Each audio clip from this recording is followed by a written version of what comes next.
I recollected that I was stabbed just as I was trampling the ground to fill up the hole. While doing so I had leaned against a laburnum. Behind me was an artificial rockery, intended to serve as a resting place for persons walking in the garden. In falling, my hand, relaxing its hold of the laburnum, felt the coldness of the stone.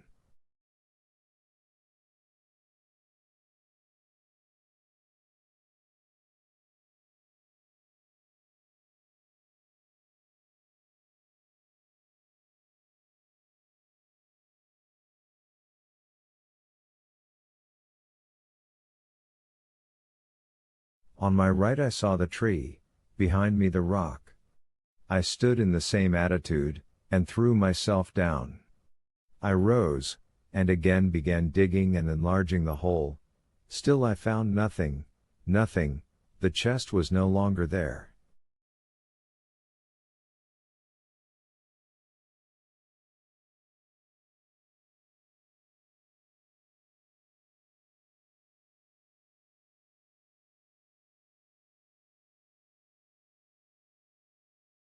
The chest no longer there? Murmured Madame Danglars, choking with fear.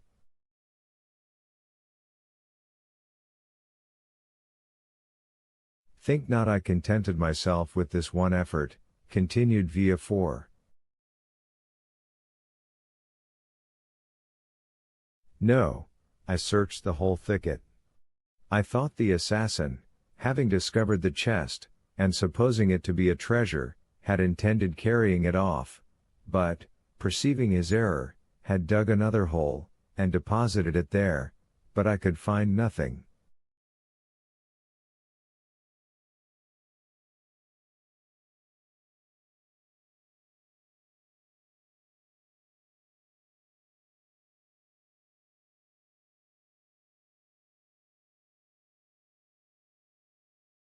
Then the idea struck me that he had not taken these precautions, and had simply thrown it in a corner.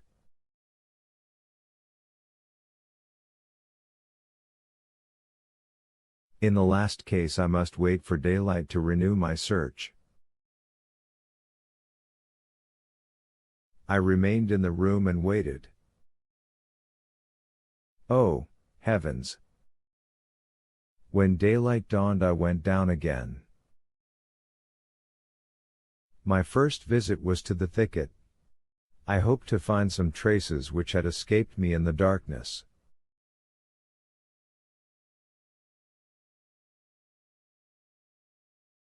I had turned up the earth over a surface of more than 20 feet square, and a depth of 2 feet.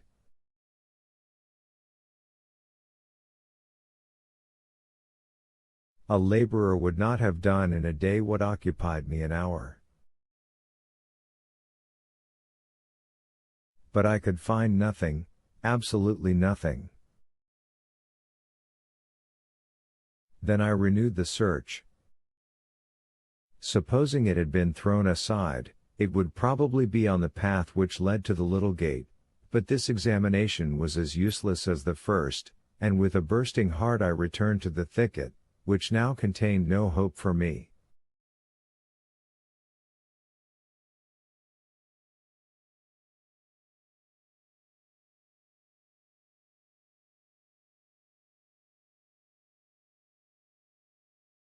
Oh, cried Madame Danglars, it was enough to drive you mad.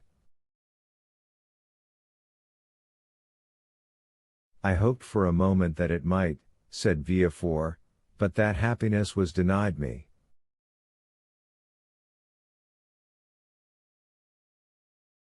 However, recovering my strength and my ideas, why, said I, should that man have carried away the corpse?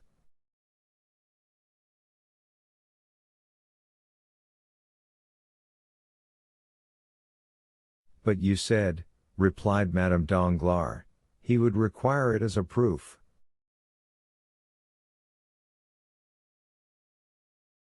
Ah, no, madam, that could not be. Dead bodies are not kept a year, they are shown to a magistrate, and the evidence is taken.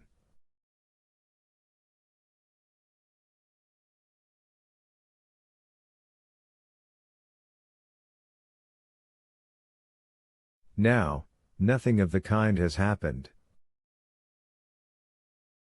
What then? Asked Hermina, trembling violently. Something more terrible, more fatal, more alarming for us. The child was, perhaps, alive, and the assassin may have saved it.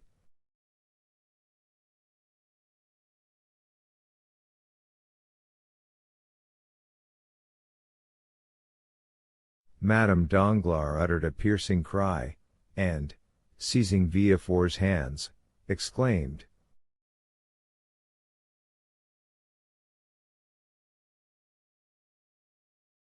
"My child was alive?" said she. "You buried my child alive?"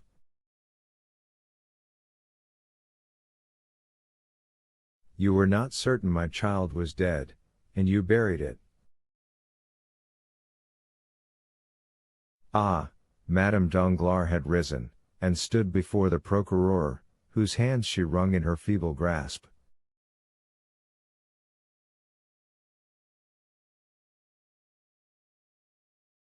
"I know not, I merely suppose so, as I might suppose anything else," replied Villefort with a look so fixed, it indicated that his powerful mind was on the verge of despair and madness.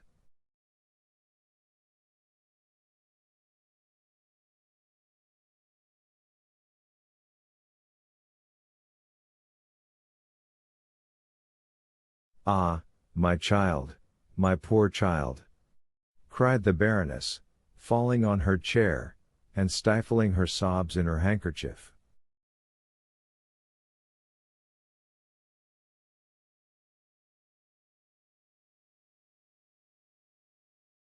Villefort, becoming somewhat reassured, perceived that to avert the maternal storm gathering over his head, he must inspire Madame Danglars with the terror he felt.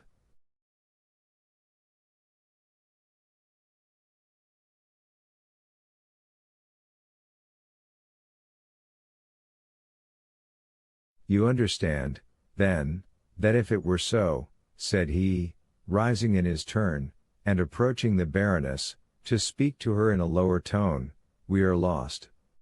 This child lives, and some one knows it lives, some one is in possession of our secret, and since Monte Cristo speaks before us of a child disinterred, when that child could not be found, it is he who is in possession of our secret."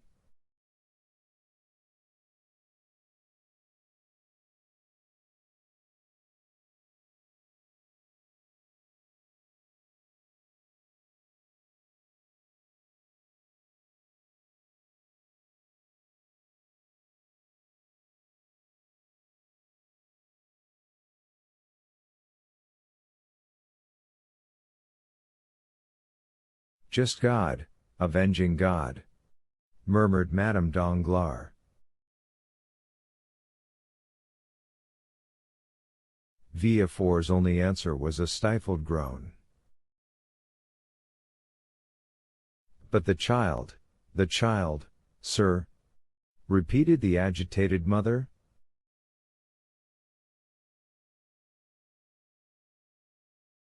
"How I have searched for him," replied Villefort, wringing his hands, "how I have called him in my long sleepless nights, how I have longed for royal wealth to purchase 1,000,000 of secrets from 1,000,000 of men, and to find mine among them."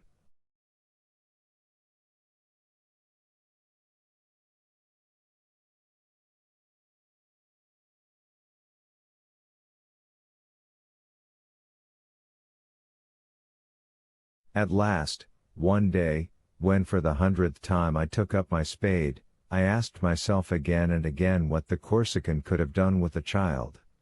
A child encumbers a fugitive, perhaps, on perceiving it was still alive, he had thrown it into the river.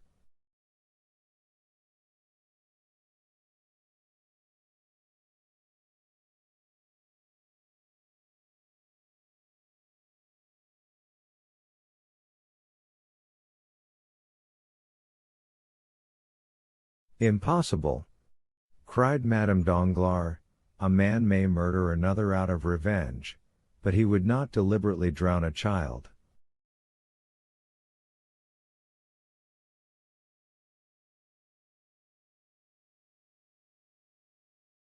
Perhaps, continued Villefort, he had put it in the Foundling Hospital.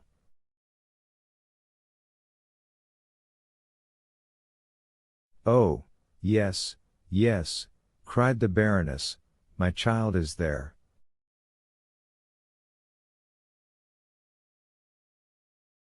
I ran to the hospital, and learned that the same night, the night of the 20th of September, a child had been brought there, wrapped in part of a fine linen napkin, purposely torn in half.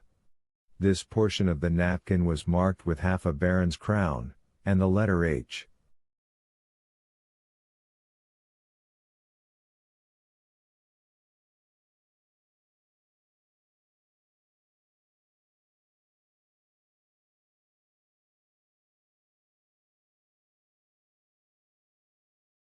Truly, truly, said Madame Danglars, all my linen is marked thus, Monsieur de Nargonne was a baronet, and my name is Hermina.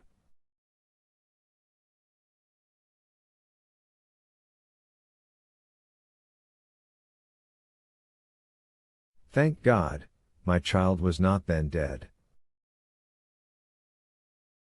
No, it was not dead. And you can tell me so without fearing to make me die of joy?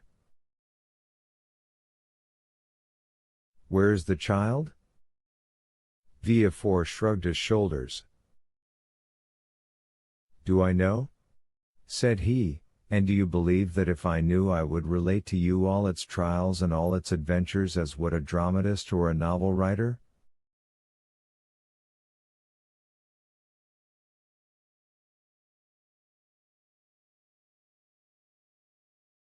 Alas, no, I know not.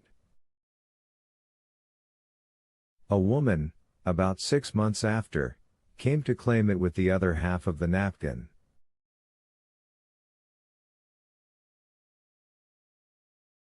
This woman gave all the requisite particulars, and it was entrusted to her. But you should have inquired for the woman, you should have traced her. And what do you think I did? I feigned a criminal process, and employed all the most acute bloodhounds and skillful agents in search of her.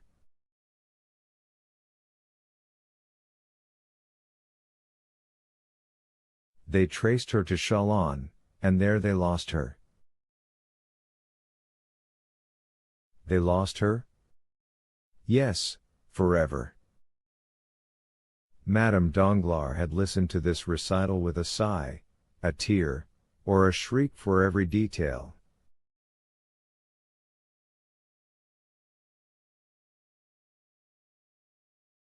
And this is all?